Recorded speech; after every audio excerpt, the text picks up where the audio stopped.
Bismillahirrahmanirrahim. Assalamualaikum warahmatullahi wabarakatuh.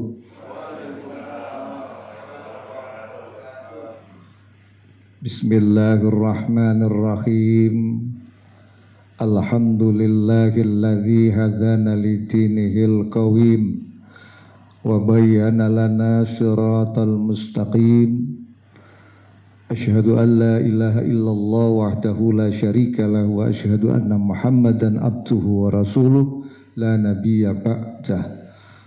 Allahumma salli wa sallim wa barik ala sayyidina Muhammadin wa ala alihi wa sahbihi ajma'in. Qala Allah ta'ala fil Qur'anil Karim, a'udzu billahi minasyaitonir rajim. Bismillahirrahmanirrahim. Wa ita'adzana rabbukum la in syakartum la azidannakum wa la in kafartum inna adzabi lasyadid.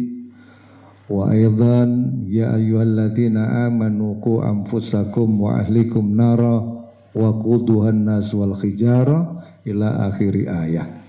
Shadaqallahul adzim wa shadaqa rasuluhul karim. Yang saya muliakan segenap pimpinan direksi Departemen Operasi 4 PT Wika dan seluruh para karyawan-karyawatinya yang dirahmati Allah Subhanahu wa taala. Syukur para bapak, para ibu, tahun ini kita bisa bertemu kembali di mana 2 tahun kita diserang corona. Yang itu adalah merupakan ujian bagi kita sekalian sampai di mana kita punya karakter muslim yang taat kepada Sang Maha Pencipta. Jadi hari ini kita syukur dengan ucapan Alhamdulillah. Karena apa?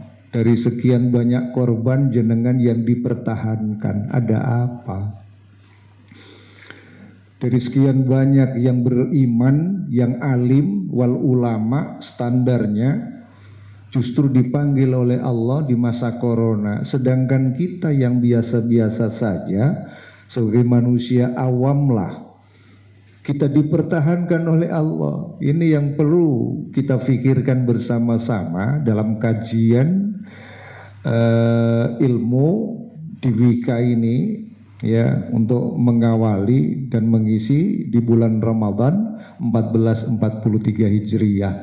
Semoga panjenengan semuanya sehat walafiat, semua keluarganya juga sehat jasmani dan rohani, seluruh ekonomi panjenengan diangkat derajatnya oleh Allah Subhanahu wa taala, seluruh usaha PT Wika insya Allah juga ditatah kembali oleh Allah. Barangkali selama 2 tahun itu adalah diuji oleh Allah dan saatnya kita berdoa bersama barangkali untuk mengangkat derajat kembali Wika untuk berjaya di dunia usaha.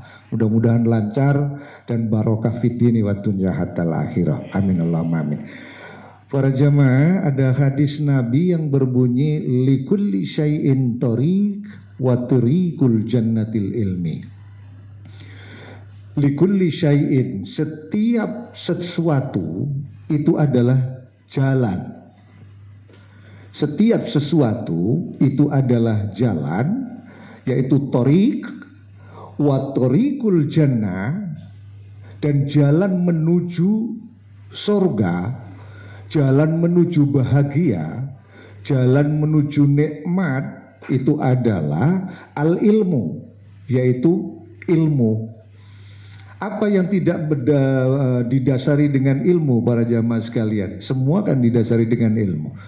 Jenengan membangun Wika tentu pakai ilmu, jenengan membangun keluarga tentu pakai ilmu, jenengan membangun iman tentu pakai ilmu, dan jenengan membangun ukhuwah juga pakai ilmu.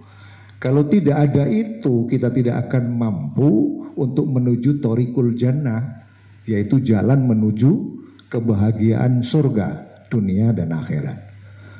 Oleh karena itu saya merespon luar biasa sejak saya ditelepon oleh Pak Hamdan untuk mengisi kembali, di mana 2 tahun yang lalu kita istirahat. Kemudian kita mulai kembali tahun ini persis di bulan Ramadan. Baik, saya dikasih judul tentang manfaat Ramadan. Kalau terkait dengan manfaat Ramadan, jenengan tahu betul ya, karena jenengan sudah melakukan Ramadan itu sudah sejak dulu kala, bukan barang baru tentang manfaatnya. Tapi coba Ramadan itu berdampak atau tidak, itu yang kita pertanyakan. Bukan Ramadannya, tapi dampak dari Ramadan terhadap diri kita itu apa gitu. Karena di dalam Al-Quran sendiri surat Al-Baqarah dijelaskan, Bismillahirrahmanirrahim. Ya ayyuhalladzina amanu kutiba alaikumus siyam kama kutiba alal ladzina min qablikum la'allakum tattaqun. Visi Allah itu adalah bagaimana mencapai la'allakum tattaqun itu.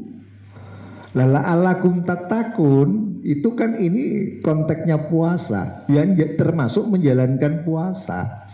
Apakah takwa itu hanya mencapai lewat puasa saja? Tidak, misinya adalah puasa, adalah sholat.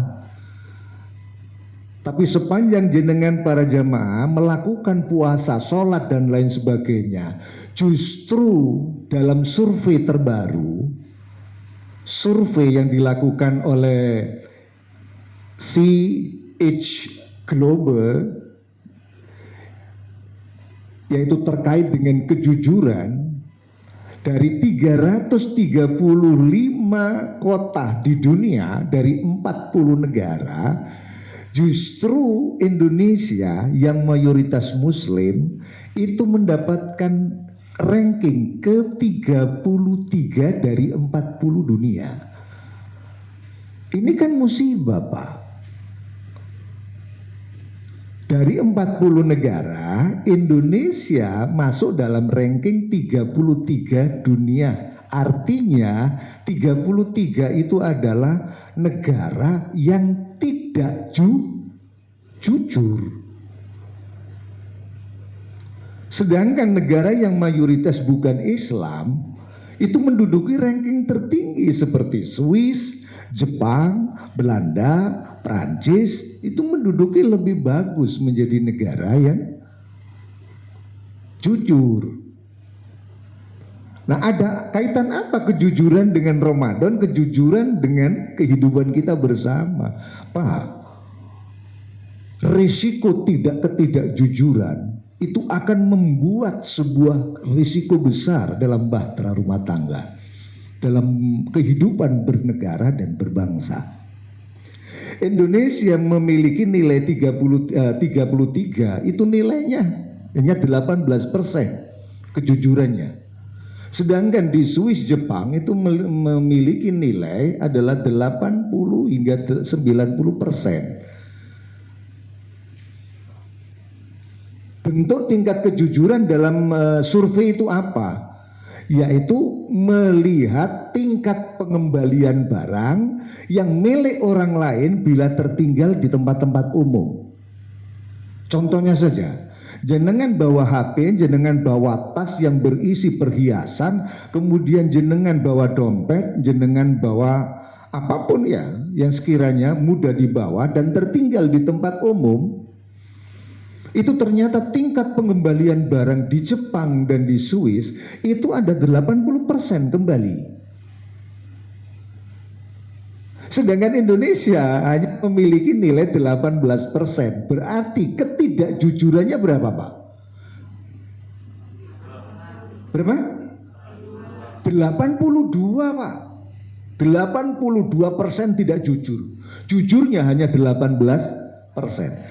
Seandainya jenengan bawa HP, jenengan bawa tas, kemudian jenengan bawa laptop dan lain sebagainya, tertinggal di tempat umum, di toilet, di terminal dan lain sebagainya, barang ini kalau di Indonesia hanya 18% pengembaliannya ke pihak pemiliknya. Kalau di Swiss itu balik 80%, Pak. Kalau Indonesia hanya 18%. Apa, Pak? Artinya apa? Artinya bahwa begitu tidak jujurnya manusia ingin memiliki hak orang lain. Rendah sekali loh Pak. Nah jenengan umpamanya pernah di tempat umum kehilangan HP, di toilet Masjid Al-Akbar atau di mana, tingkat pengembaliannya hanya 18%. Kira-kira ya wis ilang ngono ae Pak, nggak mungkin balik. Nggak mungkin kembali Pak. Ini kalau HP loh Pak. Saya hubungkan tingkat apa namanya itu, saya hubungkan saja. Ini kan kaitannya milik orang lain kemudian ingin dimiliki. Saya hubungkan dengan tingkat perselingkuhan di kota Surabaya. Itu hampir 56% loh Pak. Artinya kalau jenengan itu melihat istri orang lain, sekitar 56% jenengan ingin memiliki dia. Coba itu, coba. Makanya sangat berbahaya kalau kita dalam konteks satu kantor, satu ruang, itu berbahaya Pak. Apalagi yang di ruang itu lebih cantik dari yang di rumah. Lihat, bahaya loh Pak. Angel. Itu tadi tingkat rendahnya kejujuran. Kita nggak jujur Pak. Saya nikahkan saudara Muhammad Amin dengan Fatimah ya binti Abdurrahman dengan mas kawin seperangkat alat sholat. Ini kan konteks ikrar kita kepada Allah. Tidak akan di sana orang lain menggoda, tidak akan tergoda pada orang lain. Karena apa? Ada konteks ikrar.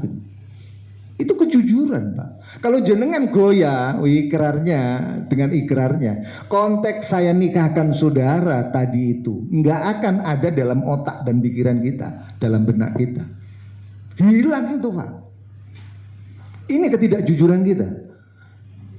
Maka jujur itu di dalam kitab Ihya ya itu dibagi menjadi 3. Jujur dalam ucapan. Kalau kita tidak cinta kepada istri kita umpamanya, karena kita sudah sepakat tadi saya nikahkan saudara, sudah ikrar, berarti kita adalah tidak jujur dalam ucapan. Saya dulu diikrarkan oleh Bu Risma itu dengan begini loh Pak. Ya, dengan Al-Qur'an di sini loh. Enggak macem-macem loh Pak.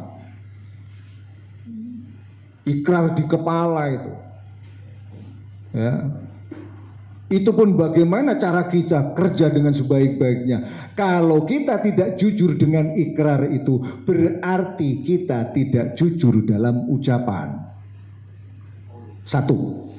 Kemudian yang kedua, itu adalah jujur dalam ibadah. Contoh, Bismillahirrahmanirrahim, surat Al-An'am 162. Qul inna salati wa nusuki wa mahyaya wa mamati lillahi rabbil alamin. Sesungguhnya salatku, ibadahku. Ini kan perjanjian kita sama Allah Pak. Perjanjian kita sama Allah. Wa nusuki wa mahyaya wa mamati, sampai mati pun karena Engkau ya Allah. Jangankan puasa 30 hari, lebih dari itu akan aku jalankan. Saya tidak akan tergoda apapun. Begitu cinta taatnya ya kepada bentuk ibadah kita kepada Allah, maka sampai nyawa pun dia berikan sama Allah kalau itu adalah diminta oleh Allah. Ini adalah konteks ibadah. Tapi berapa banyak ibadah kita ini kepada Allah? Berapa persen Pak? Ramadan saja kadang-kadang kita tidak ikhlas dalam bentuk rokaatnya.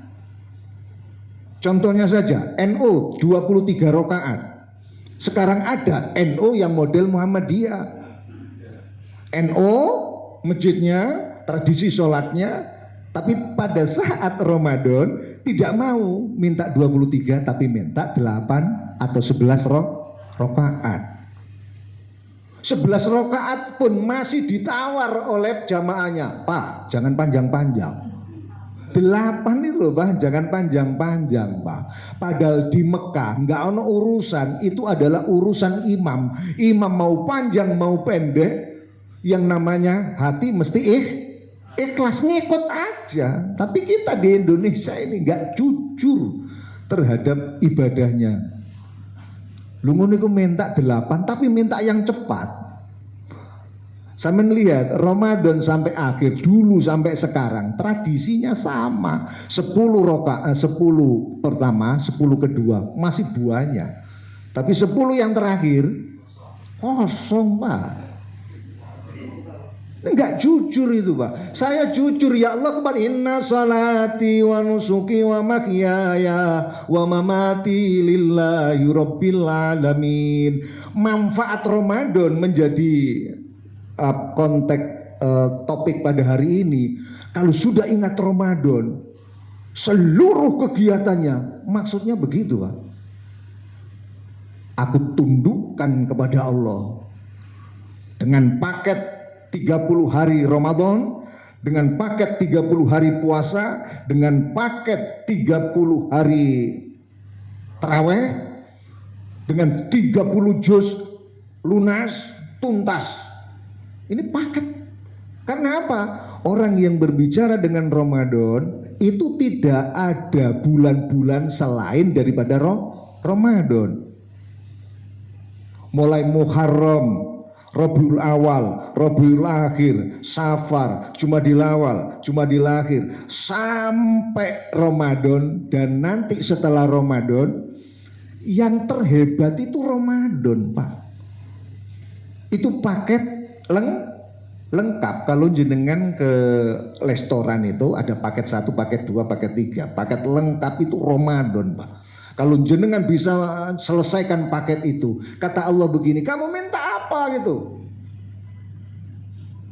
Kesedihan keluargamu aku selesaikan, kesedihan ekonomimu aku selesaikan, kata Allah. Waturzaku watunsoru, aku penuhi rizki, aku bantu segalanya yang kau inginkan. Itu Allah Pak. Tapi kan tidak selesai Ramadan itu dalam diri kita ini. Paket itu tidak dihabiskan gitu. Kalau 10 hari masih penuh. Kalau 10 yang terakhir sudah berpindah ke supermarket, Ramayana dan lain sebagainya, full di sana Pak. Duit malah dintek nonong kono. Padahal pada waktu ke masjid memasukkannya hanya 100 rupiah yang bunyi kelinting gitu ya. Tapi kalau sudah ke sana dihabiskan berapa juta pun untuk berfoya-foya. Enggak apa-apa ya, enggak apa-apa, cuman balance enggak gitu antara pengeluaran dan pengeluaran ibadah dengan pengeluaran nafsu itu. Maka saya sering menulis itu di dalam buku itu adalah orang banyak beribadah tapi ibadahnya pakai nafsu. Banyak orang beribadah tapi ibadahnya bukan pakai ilmu. Nafsu iya, sholat pakai nafsu. Karena apa? Memilih mana yang cepat. Nafsu tidak baik. Nafsu Pak. Milih makan yang terenak, punya uang, oke, enggak masalah, itu uangmu sendiri dan rizki pun dari Allah. Tapi pertanyaannya ya, pada saat kita azan kemudian makan buka pertama, itu sampean lihat nafsu apa ilmu? Jenengan yang tahu loh Pak. Jenengan yang tahu, saya enggak tahu, jenengan sendiri yang tahu. Pada saat Allahu Akbar itu sampai Allahu Akbar atau Allah langsung? Allah langsung Pak. Lu kan disuruh mempercepat. Iya mempercepatnya tapi kan nafsu Pak, bukan ilmu. Ilmu ya selesaikan dulu Allahu Akbar, masih itu langsung. Masih itu. Makanya sekarang di TikTok itu banyak salah. Ternyata Allahumma bukan adzan. Ternyata istighfar. Astagfirullahaladzim. Ini Pak. Jadi yang sering saya catat, hidupmu harus pakai ilmu, bukan pakai nafsu. Sekarang lagi cara berteman. Yang namanya konteks kerja itu yang paling penting itu adalah union atau kerjasama Pak. Tapi berapa banyak orang yang bekerja sama itu di depan, tapi di belakang jadi lawan? Banyak, Pak. Apalagi di dunia politik. Di depan jadi teman, tapi di belakang jadi lawan. Ini nafsu apa ilmu? Nafsu lagi, Pak. Kalau pakai ilmu, innamal mu'minuna ikhwatum faslihu baina akhawaykum wattaqullaha la'allakum turhamun. A bersebelahan dengan B, sama-sama adalah beragama, ya setia, seia, seikata, ya. Kemudian untuk mendapatkan rahmat dari Allah Subhanahu wa taala, tidak ada kebencian di antara kita. Salah pun tidak diucapkan dalam bentuk ghibah. Tapi sekarang kan banyak. Waduh, kalau sudah salah sedikit habis, Pak.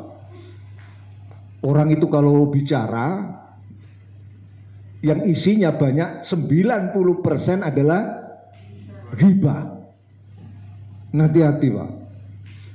Saya kadang-kadang, maka Rasulullah, ini Ramadan diturunkan, manfaatnya adalah mengatur lisan kamu supaya kamu tidak banyak ghibah.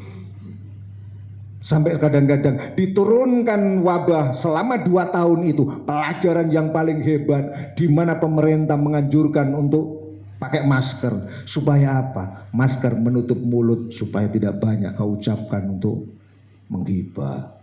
Saya kadang-kadang begitu. Subhanallah. Baik. 30 menit. Itu yang oleh Imam Ghazali. Jadi jujur dalam ucapan, jujur di dalam amalan, jujur dalam tindakan. Jujur bin niyah namanya. Siddiqu bin niyah. Jujur dalam hati, Pak. Jenengan satu dengan yang lain saya yakin nih, sehati untuk membangun Wika, membangun perusahaan. Saya yakin kita sudah ikrar bersama-sama bahwa masuk di dalam dunia Wika adalah SOP, standar operasional Wika, pasti itu harus dijalankan. Allah juga punya SOP, Rasulullah juga punya SOP, semua kita beraktivitas juga pakai SOP, standar operasional prosedur. Apa prosedurnya? Sampean yang tahu. Tapi berapa banyak kita mengkhianati prosedur itu? Datang jam 7 itu prosedur, Pak. Tapi beberapa banyak orang datang jam 8. Tapi bagi orang yang tidak ahli dalam dua ini, nanti saya sampaikan, pasti dia akan melanggar SOP. Maka rendahnya umat Islam di Indonesia, kalau seandainya kita ambil standar Indonesia mayoritas Muslim, maka rendah dalam kejujuran. Mengapa seperti itu? Padahal jujur melekat dalam diri Rasulullah. Siddiq, amanah, tabligh, fatonah. Jujur itu melekat, Kak. Kalau tidak jujur, bukan Rasulullah namanya. Rasulullah menganjurkan kejujuran. Siddiq. Nah, tidak jujur karena apa ya Rasulullah? Ada 2. Satu adalah jenengan buka surat Al-Ankabut 45 yang berbunyi begini. A'udzubillahi minasyaitonir rajim. Bismillahirrahmanirrahim. Utlu ma uhiya ilaika minal kitabi wa aqimis shalah. Innas salata tanha 'anil fahsya'i wal munkar wa la dzikrullahi akbar. Wallahu ya'lamu ma tasnaun. Salat itu akan membentuk karaktermu. Ini rumusan Allah. Kalau ahli sholat, pasti yang namanya barang yang tertinggal tadi itu di toilet atau di tempat umum, pasti kembali kepada orangnya, nggak akan dimiliki. Dia tidak mengucapkan alhamdulillah, tapi mengucapkan innalillah. Ayo jenengan nemu HP itu alhamdulillah apa innalillah? Oh, loh, alhamdulillah ya. Jenengan menghukumi hukumnya Allah loh. Itu jelas haram. Mau jenengan ambil, haram itu. Ada yang memiliki kok. Loh, tapi kan nggak ada yang nggak ada yang lihat. Nggak ada yang ngelihat. Dan kemudian saya bawakan aman. Nggak aman, Pak. barang itu akan keramat. Hati-hati loh Pak. Suatu ketika kau menemukan barang-barang itu akan keramat dan mengambil segala kepunyaanmu. Itu hati-hati loh Pak. Saya itu menemukan emas sampai sekarang itu. Saya berpikir sampai sekarang, kalau jual Pak, sekarang kalau 1 gram itu adalah 400 umpamanya, itu berapa gram saya tadi itu? Kalau 2 gram 800 Pak, duit itu Pak. Dan aman kayaknya itu aman alhamdulillah. Yuk, HP baru dapat apa? HP baru dapat uang haram. Ternyata orang yang mengambil milik orang lain yang haram itu akan mengambil sebagian kau miliki. Entah anakmu, entah istrimu, entah harta bendamu, akan hilang nanti itu. Saya takut Pak. Apalagi mencintai istri orang lain, wah akan hilang. Waduh bahaya loh Pak. Makanya kalau saya mengajarkan kejujuran sama murid-murid saya atau sama keluarga saya, seandainya kau menemukan sesuatu, tirulah orang Swiss, di mana menemukan barang itu, maka diberikanlah takmirnya. Kalau menemukan di toilet masjid, maka berikanlah pada takmirnya. Kalau menemukan di terminal, berikanlah kepada pemimpin terminal itu, manajernya. Suatu ketika dia akan datang dan dia akan mengambil barang itu. Aman Pak. Oke, ini enggak nyekel HP, menemu HP, langsung diganti nomornya untuk meninggalkan jejak. Padahal seandainya jenengan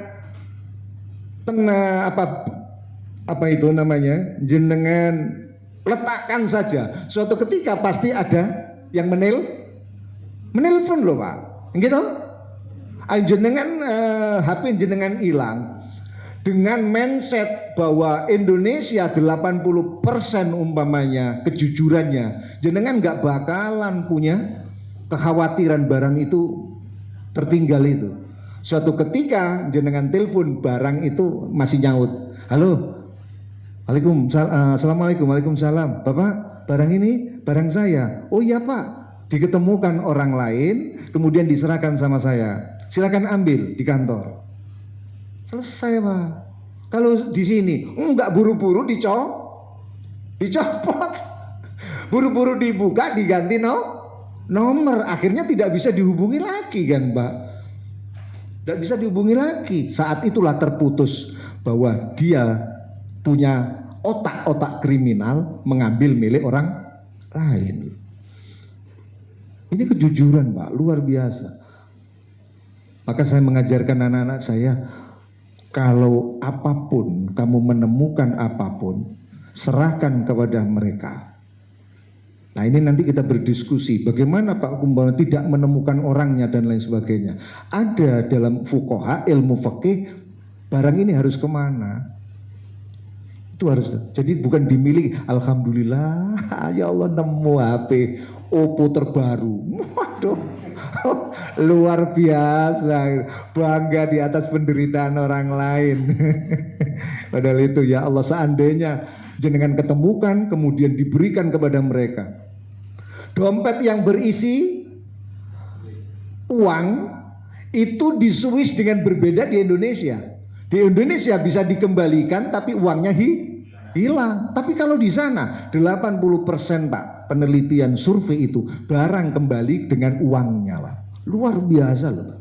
Apakah mereka negara yang sudah maju seperti itu, sedangkan negara Indonesia adalah negara berkembang? Ini tidak ada hubungan maju atau berkembang, ini masalah kejujuran, sifat Pak.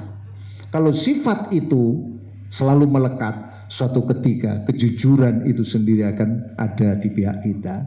Pun itu yang bisa saya sampaikan. Yang pertama adalah sholat itu Pak. Orang yang ahli sholat nggak bakalan Pak, jenengan yang ahli sholat menemukan itu nggak bakalan, jenengan harus otak kriminalnya tidak muncul, tapi otak malaikatnya muncul. Astagfirullahaladzim, ini punya siapa ya?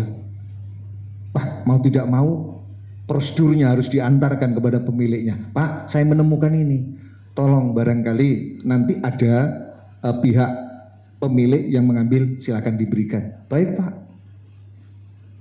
luar biasa. Itu adalah orang-orang yang sholat. Dan jenengan yang sholat, otaknya nggak akan muncul kriminal. Kemudian yang kedua yaitu tentang Ramadan. La'allakum tattaqun. Ramadan itu membentuk karakter kamu, membentuk otak kita, membentuk karakter jiwa, akhlak kita bersama. Karena la'allakum tattaqun. La'allakum tattaqun itu kalau istri la'allakum tattaqun nggak bakalan mendamprat lakinya. Bu, gak bakalan mendapat laki-lakinya. Kenapa? Solehah itu adalah atiur rijal, taat kepada suami, taat luar biasa ya. Bu, taat enggak dengan suami bu? Taat. Seandainya suami itu kawin lagi taat enggak? Tetap taat.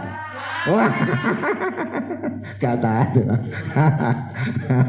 Langsung bauan terimbak. Wes pokoknya enggak wes. Pokoknya enggak. Wes sama bu. Makanya saya itu kadang-kadang berpikir rata-rata orang yang nikah lebih dari satu mesti mati terlebih dahulu. Loh, sama dia? Loh iya itu Pak. Saya itu berdebat itu dengan para para dokter itu. Dok, saya mau tanya. Kekuatan fisik laki-laki dengan perempuan itu kuat mana? Pak, ayo tanya. Kekuatan fisik laki-laki dengan wanita itu kuat mana? Kuat perempuan, Pak. Kenapa? Dalam pandangan apa? Dalam pandangan segi kesehatan, karena wanita itu istilahnya itu diservis itu ya, diservis oleh Allah itu 1 bulan sekali loh Pak, dengan menstruasinya itu. Loh, menstruasi itu adalah di mana dia akan berganti darah yang segar, yang darah jeleknya dibuang oleh Allah Subhanahu wa taala, itu adalah 1 bulan sekali. Tapi jenengan laki-laki ayo diservis. Diservis apa sampean? Malah jenengan diminta terus sama wanita itu. Akhirnya habis Pak. Disitulah maka daya tahan tubuh laki-laki lebih rentan daripada daya tahan tubuh wanita Pak. Maka jumlah sekarang wanita lebih besar daripada laki-laki. Walaupun laki-laki itu olahragawan. Maka saya pesan sama istri, janganlah kau sakiti suami karena rentan dia itu. Sayangilah dia. Betul Pak. Saya siap, saya sudah bilang sama istri saya, Mi, ini bukan hadis Nabi mengatakan, akhirus saat, di saat itu tiba, kiamat itu datang, atau masa-masa kiamat itu datang, yaitu waqalirur rijal. Laki-laki itu semakin sedikit, semakin habis Pak. Nanti laki-laki itu makanya hilang dulu. Makanya saya bilang sama istri saya, kamu nanti jangan kaget, suatu ketika akan saya tinggal terlebih dahulu. Tapi nggak mungkin ya suami bilang begitu, Pak. Nggak mungkin. Bapak tetap siap aja sendiri, walaupun nanti engkau tinggal, aku tinggal kalian. Nggak mungkin. Orang perempuan, orang laki-laki pasti kawin lagi kalau ditinggal. Iya kan?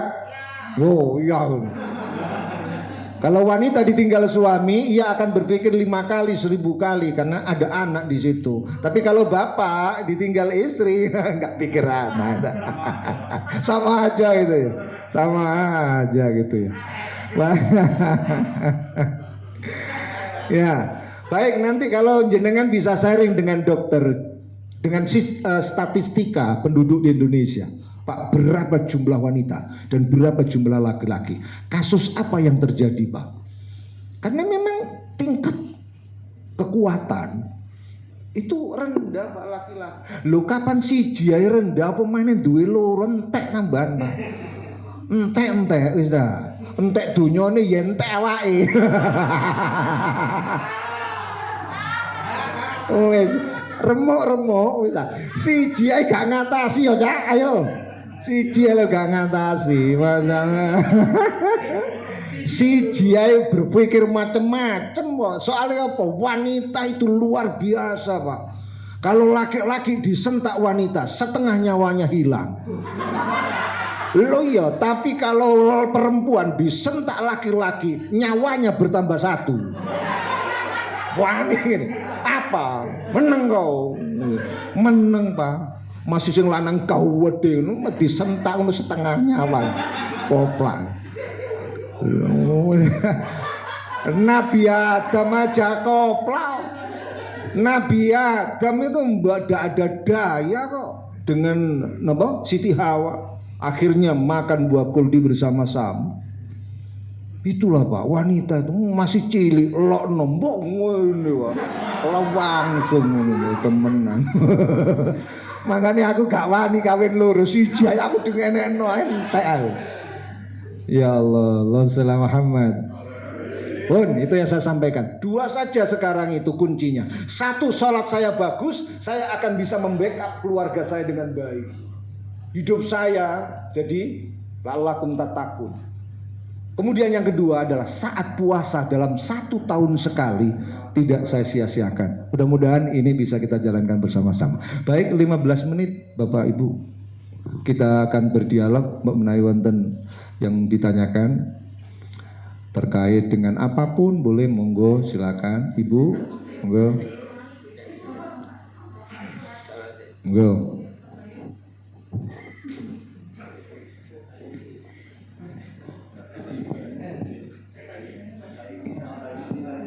Monggo yang mau bertanya.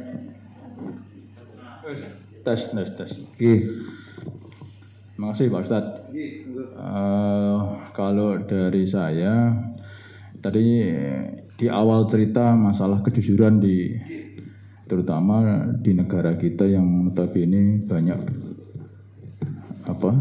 muslimnya, Islamnya Mbak ya. Ini memang jadi kayaknya kalau saya sendiri sih nggak terima ya Pak.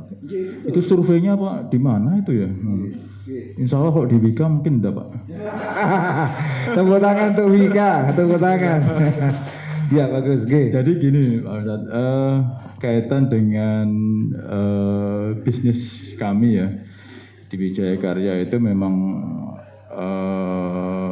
kadang-kadang kesibukan sangat luar biasa Pak Ustadz. Kita berharap itu di dalam bulan Ramadan yang penuh berkah ini bisa mendapatkan manfaat seperti mungkin orang lain yang banyak diberi kesempatan waktu ya untuk beribadah, seperti membaca Quran, mengkaji Quran, apapun lah itu. Mungkin Pak Ustadz punya metode ya, kalau dengan kesibukan kerja itu ada trik-trik mungkin kita bisa tetap maksimal mendapatkan maghfirah di bulan Ramadan ini. Itu Pak Ustadz. Terima kasih. Baik, Bapak dan Ibu sekalian, kita sama-sama punya kegiatan. Ya, kalau saya jam 5 itu sudah berangkat, setengah 6 itu sudah siap-siap berangkat.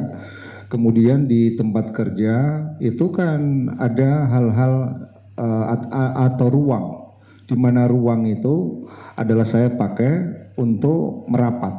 Wasilul ladzi bainakum wa baina rabbikum, merapat ke Allah. Kalau kita kerja itu kan kadang-kadang melepas, Allah itu terlepas. Nah, Allah itu supaya melekat dengan setiap saat itu bagaimana? Ya, karena di situ ada wasilul ladzi bainakum. Ya, itu silaturahmi dengan Allah, artinya merapat dengan Allah itu. Nah, dengan apa? Saya itu karena berusaha hafidhul Quran. Jadi kalau jenengan baca Al-Quran, saya tidak usah mengambil Al-Qurannya, tidak usah pakai melihat HP-nya. Karena setiap saat saya ada waktu, kalimat saya ambil ayat-ayat di mana saya hafal. Bismillahirrahmanirrahim. Yasin wal Qur'anil hakim innaka laminal mursalin ala siratal mustaqim tanzilal azizir rahim. Kalau apal itu jadikan sirat. Tadi kan saya sampaikan di awal tadi. Likulli syai'in tariq wa tariqul jannatul ilmi. Jenengan dalam 24 jam itu pasti ada toriko itu jalan. Jenengan punya jalan apa di situ? Kalau jenengan punya jalan kerja itu dijadikan torik, ya kerja yang bagus itu torik sudah. Allah menilai di situ. Kalau di dalam kerja itu adalah jenengan harus khotmul Quran karena hafal Al-Quran, yaitu jadikan torik hafal Quran. Kalau jenengan hanya kul huwallah saja apal dari 6.666 ayat itu apal kul huwallah toh, yaitu jenengan jadikan torik kul huwallah itu. Ya Allah, saya tidak punya apa-apa untuk menjadikan torik kepadamu. Saya hanya punya kul huwallah ini saja. Jadi suatu ketika kita datang ke Allah membawa kul huwallah saja, gak usah macam-macam. Saya jujur ya Allah, kan gak apa-apa. Gak hafal yang lain kan gak apa-apa. Kan gak ada kewajiban kita harus hafal Quran. Nah itu Bapak. Jadi kalau Ramadan begini, saya karena memang sudah menjadikan satu hari itu adalah 1 juz. Itu torik saya. Nah walaupun tidak hafal, saya hafal umpama juz pertama, ya juz pertama itu saya jadikan torik. Setiap hari saya baca lagi, hari kedua saya baca lagi, kan sudah 30 juz. Artinya 1 juz dibaca 30, kan 30 juz. Walaupun tidak juznya adalah juz yang kita baca, tapi dalam 1 bulan kita sudah menyelesaikan 30 juz, penilainya adalah 30 juz. Saya tidak punya apa-apa ya Allah. Saya sholat kadang-kadang kurang ya Allah. Saya kalau kerja sholat itu kadang-kadang Masya Allah nggak bisa tepat. Nggak apa-apa kata Allah. Jujur saja torikmu apa? Ya Allah saya hanya bisa subhanallah, subhanallah, subhanallah, subhanallah. Subhanallah itu saja nggak apa-apa. Asalkan istiqomah. Istiqomah itu adalah konsisten. Paham ya? Gini paham gini. Kalau saya konsisten itu adalah sedekah, ya sedekah itu setiap tarawih ya Allah saya sedekah ini saja. Ya Allah tidak banyak saya berikan ya Allah. Saya hanya toriknya adalah 1000 dalam sehari. Ya enggak apa-apa asalkan continue. Itu enak Gusti Allah. La ikraha fiddin, tidak ada paksaan di dalam Islam. Jenengan pakai toriko apa? Karena sekarang banyak toriko ya Pak ya. Ada toriko itu dzikir toh. Subhanallah, Allah. Jenengan gak seneng dengan cara keras, ya ciri saja. Allah. Gampang. Gak usah pakai diperdebatkan yang furu. Indonesia ini rame itu kan karena banyak perdebatan yang furu Pak. Perdebatan yang sunnah, tahlil di debat, ya toh angkat tangan ini di debat, ya sama golongan Wahabi begitu ya, sehingga habis nanti itu, ya tidak maju-maju. Karena apa? Di negara lain itu Islam sama Islam Pak. Rasulullah itu indah dengan orang-orang kafir biasa Pak. Husnul khuluq ma'al kaffaro. Husnul khuluq itu adalah, husnul itu baik, khuluq itu akhlak. Walau ma'al kaffaro, dengan orang kafir, iya dengan orang Kristen, dengan itu bagus Rasulullah itu. Walaupun Rasulullah dibenci orang musyrikin. Indah Rasulullah itu. Ya, gini boleh, dengan ini boleh. Kita enggak kadang-kadang dengan orang kafir, bunuh saja, ngarang aja itu Di dalam Al-Quran ini sudah dimasukkan. Ya ayyuhan nasu inna khalaqnakum min dzakarin wa unsa wa ja'alnakum syu'uban wa qabaila lita'arafu inna akramakum indallahi atqakum innallaha alimul khabir. Allah itu menjadikan bermacam-macam, bersuku-suku, berbeda-beda berarti ya Pak ya. Makanya dengan siapapun harus baik. Dengan orang Nasrani ya harus baik. Ya Allah saya nggak bisa apa-apa, tapi persaudaraan saya itu bagus ya Allah. Ya itu saja torikon, jadikan torik. Ya Allah saya itu sholat bolong-bolong ya Allah, nggak apa-apa. Yang penting jenengan jujur, toriknya apa gitu loh. Toriknya pengajian, ya pengajian aja di sana.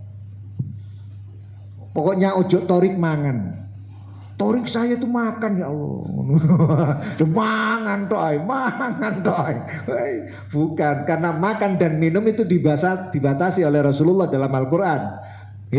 Makan dan minumnya tapi jangan banyak.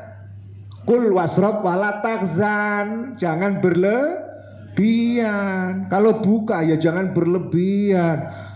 Nanti di sini buka. Engko oleh undangan kono buka mana? Masya Allah. Padahal saya katakan buka kalian itu dengan nafsu atau dengan ilmu. Saya sering dengan anak-anak saya begitu. Dengan ilmu Pak. Oke, kalau dengan ilmu Rasulullah itu berbukanya dengan 3 korma. Jenengan 3 ote-ote apa 3 korma? Ote-ote Pak. Loh, ote-ote itu nafsu, berarti bukan syariat. Kurma dulu, ote-ote kok setelah kurma ndak apa-apa. Tapi kurma ndak ada ya Allah. Ya kan gak tuku sih, kurma nonggone ampel akeh kok. Malah jenengan ote-ote dituku terlebih dahulu, katik lomboki songo. Mbok. Dimakan bersama Allah, durung bar iku lho wis entek. Akhirnya isaknya nggak bisa bagus. Kondisinya tidak dibangun dengan manisnya korma. Itu ada rahasia besar kata Rasulullah. Malah diganti ote-ote. Adzan Isya ndak bisa datang tepat. Wetenge loro mules. Jari malaikat nyonyor kon, kapok kon.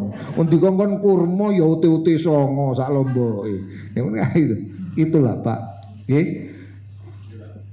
Torik mawon Pak. Saya itu juga nggak sempurna Pak. Saya sering dikatakan nggak sempurna itu tatkala disentak istri Pak. Nggak sempurna saya itu. Iya, koplak itu loh Pak. Itu koyo opo sing tak lakoni. Wangel lho. Makanya jangan wanita itu jangan mendamprat nyentak laki-laki. Wis gak suwe pensiun iku koplak tolak. Apa Pak? Turu gak oleh, melaku gak oleh, nongkrong gak oleh. Wes hati-hati Pak, nanti kalau jenengan pensiun hati-hati stroke. Disentak iya, turu gak oleh, melaku gak oleh. Olahraga wis gak usah olahraga tuwek olahraga barang.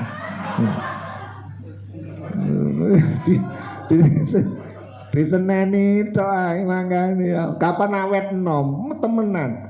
Sampeyan enggak ngrungokno lagunya Omar Irama itu. Ya, lagunya apa lagu Omar Irama itu? Ya. Kalau sudah tiada baru terasa. Kalau sudah enggak ada kerasa sepi kon, nyonyor kon. Kapan ono mbok sentak ya. Nah mangkane kapan ditinggal wong lanang baru sepi kon. Ya Allah, ono wong lanang ditinggal wong wedok kawin maneh. Luar biasa. Nggih, sampun. Enggak ada lagi yang bertanya? Yang ditanyakan Bapak sinten lho? Pak Adi. Torik mawon Pak. Jenengan saya itu juga ada kelemahannya, tapi saya punya torik. Ya Allah, saya tidak kuasa. Yang saya sedekahkan ini kan saya sudah menghitung itu. Karena Ramadan ini saya sudah menghitung namanya zakat mal. Zakat mal saya hitung Pak. sekian-sekian maka keluar sekian. Kalau dalam 1 tahun dikurangi dengan berbagai macam. Saya tidak punya usaha. Saya hanya mengajar dakwah. Dakwah pun kadang-kadang ya dikasih, kadang-kadang enggak. Kini kok mbok dikei imbu enggak. Ya. Karena apa? Saya itu betul Pak. Saya itu sering dimarahi kawan-kawan seangkatan, seprovisi. Ustaz, yang namanya dakwah itu tetap harus pakai standar. Maaf, saya tidak pakai standar. Saya takut dengan Allah. Saya tidak menjual ayat. Saya datang itu kalau mampu saya datang, ya kalau nggak mampu saya tidak datang. Tapi kalau disuruh menetapkan, tolong sampai sekarang saya tidak mau seperti. Wallahu alam, nggak apa. Nah itu saya menghitung sudah. Kalau gaji saya, tukin saya sekian, 13 juta. Kemudian diganti tukin itu berapa? Kemudian dalam 1 tahun berapa? Kemudian keluar 2,5% berapa? Kalau tidak dikeluarkan bagaimana? Bahaya kan? Maka Islam itu luar biasa menyantuni mereka yang fakir miskin, fuqara wal masakin. 8 golongan itu dibagi semuanya. Akhirnya apa? Pemerataan dalam kehidupan lebih bagus dalam Islam sebetulnya. Tapi kenapa tidak bagus? Karena tidak jujur kita sebagai agnia. Orang kaya itu kadang-kadang berat mengeluarkan 2,5% itu Pak. Pemilik usaha, sama itu pemilik usaha, kemudian hartanya sekian, 2,5%-nya berapa? 1 miliar aja, 2,5%-nya berapa? Berapa? Berapa? 250 juta Pak. Kalau jenengan punya uang 1 M, 1 miliar, berapa? 25 juta. Nah 25 juta itu loh Pak, kadang-kadang kita berpikir 1000 kata. 25 juta diberikan kepada siapa? Kembali kepada Al-Quran. Nah kembali kepada Al-Quran itu kembali kepada keluarga. Wal masikin wal fuqara wal masakin. Wal masakin itu bukan orang lain. Cari wal masakin dari keluargamu sendiri. Artinya paman yang kurang, masukkan pamanmu, jangan kau masukkan orang lain dulu. Pamanmu mana? Bibitmu mana? Bibitmu tidak kamu kasih, tapi sana lebih kamu kasih. Mana ku anfusakum wa ahlikum nar wa quduhan nas wal hijar. Selamatkan dirimu dan keluargamu dari api neraka, dari kemiskinan. Kadang-kadang tak takut, lapo kok enggak mbok kekno tante kamu. Oh, tanteku jahat, gacor ae wong. Tanteku iku jahat, Pak. Lapo tak kei? Itu beda. Urusan sifat itu enggak ada kaitannya dengan zakat. Zakat itu pemilik, walaupun dia adalah jahat, tetap harus kamu kasih, itu haknya. Perkara jahat itu adalah perkara sifat, tapi perkara hukum jelas harus dilaksanakan. Sekarang banyak ya Pak, lapo gak kekno pamanku, oh, pamanku medhit to Pak, padha ae. Lapo tak kekno fakir miskin kono ae. Lebih banyak mana? Lebih tinggi mana kedudukannya fakir miskin dengan paman yang fakir miskin juga? Ya pamannya loh Pak. Nanti fakir miskin kono diatur amile dewi-dewi. Lah kapan jenengan ini adalah konsekuen terhadap Al-Quran. Aku ngiting paman saya itu yang gak bisa. Bari zakat fitrah saya berikan paman saya. Gak usah ke sana dulu. Itu menyelamatkan diri dan keluarga Bapak. Kadang-kadang sombong dikekno kono soalnya kok diumum pengumuman. Pak Hamdan memberikan zakatnya adalah 500 juta. Nah, no BBM ditantenya nggak diomongkan. Akhirnya ria. Sedekahmu ria, zakatmu ria, tidak dapat apa-apa. Karena apa? Kau nafsu bukan karena ilmu. Itulah Bapak. Pun ada lagi, monggo.